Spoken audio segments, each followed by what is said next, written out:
Arsenal percaya diri bisa mendaratkan Declan Rice musim panas ini. West Ham United pun bersiap melepas gelandang 24 tahun itu. Dilaporkan The Guardian, West Ham berharap bisa mendapatkan 100 juta pound dari penjualan Rice, yang kontraknya akan habis tahun depan dan menolak diperpanjang. Arsenal hanya mau membayar 90 juta pound atau sekitar 1,6 triliun rupiah. Arsenal tak sendirian dalam perburuan Rice, namun mereka diklaim menjadi yang terdepan. Peminat lain adalah Bayern Munich, Manchester United, dan Newcastle United. Keempat tim di atas akan tampil di Liga Champions musim depan. Hal itu sesuai dengan keinginan Rice yang berambisi tampil di level tertinggi usai mengantar West Ham menjuarai Europa Conference League. Tetapi Arsenal punya keunggulan, yakni sama-sama berasal dari London dan dilatih Mikel Arteta. Rice yang baru punya bayi kecil ingin bertahan di ibu kota. Ia juga ingin dilatih oleh Arteta karena mengagumi filosofi permainan yang diterapkan manajer asal Spanyol itu. Rice diplot sebagai pengganti Granit Xhaka yang diburu Bayer Leverkusen. Pembicaraan antara Arsenal dan West Ham diperkirakan akan semakin intens dalam beberapa pekan ke depan. The Gunners diyakini ingin sang pemain bergabung sebelum pramusim dimulai. Jika jadi pindah ke Arsenal, Rice akan menjadi pemain termahal dalam sejarah meriam London. Saat ini, rekor itu dipegang Nicolas Pepe, yang dibeli dari Lille seharga 72 juta pound pada 2019 namun musim lalu dipinjamkan ke Nice. Uruguay U20 tampil tangguh untuk membekuk Israel U20 dalam laga semifinal Piala Dunia U20 2023. Jumat, tanggal 9 Juni tahun 2023. Uruguay menang dengan skor tipis 1-0.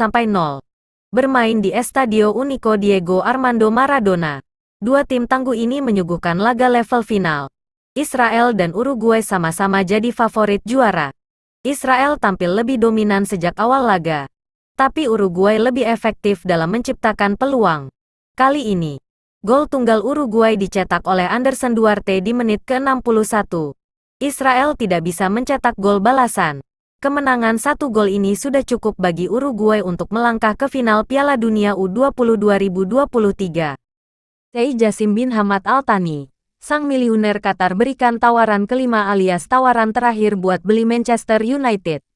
Penawaran yang bikin geleng-geleng kepala. Penjualan Manchester United sejak Februari tahun 2023 masih terus menggantung.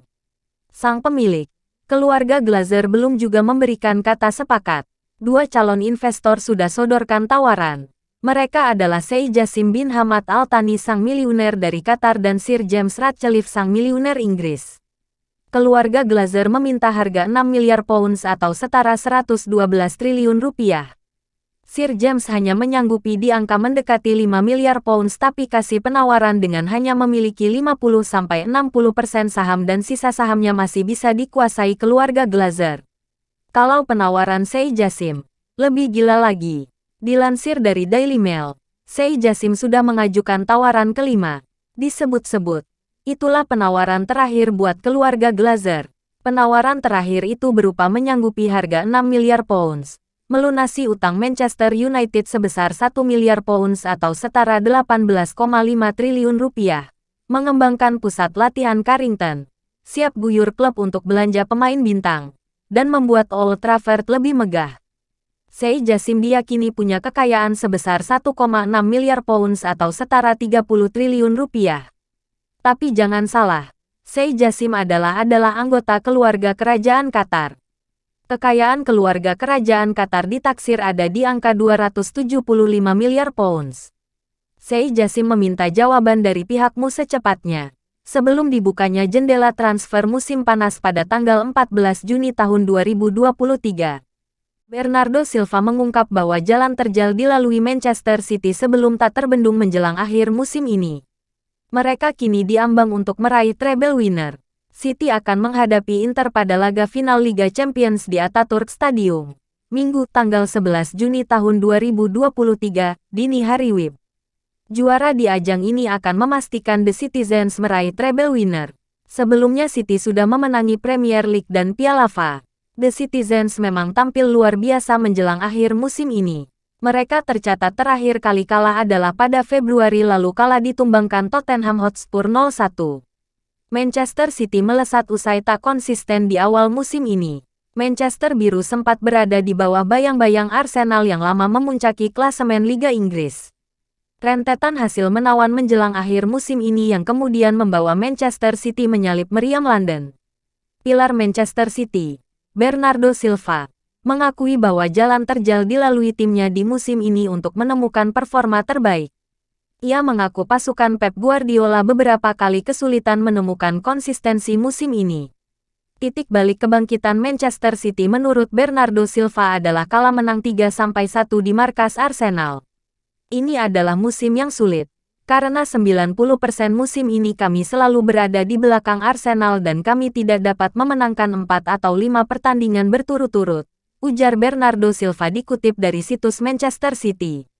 Jadi kami tidak bisa mendapatkan momentum kepercayaan diri itu, untuk berpikir, oke, sekarang kami tak terbendung.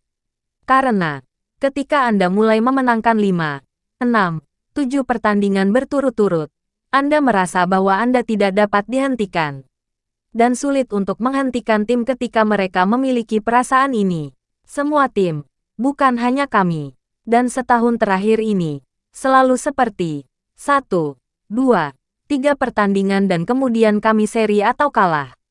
Itu akhirnya menciptakan rasa kurang percaya diri dalam tim.